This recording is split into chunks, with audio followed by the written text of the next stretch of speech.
ଏଇଟା ହେଉଛି ଆମର ଚିଲିକାର ଦୃଶ୍ୟ।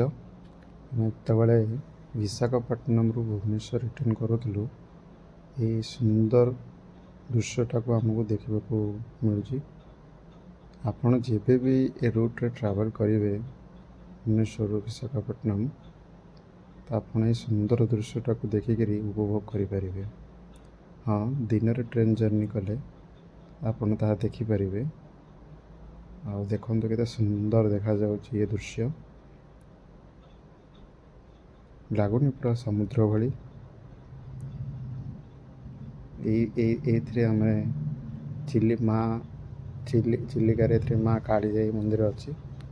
ଦେଖିବା କେବେ ସମୟ ହେଲେ ମନ୍ଦିରକୁ ବି ଆମେ ଯିବା, ଭିଜିଟ୍ କରିବା।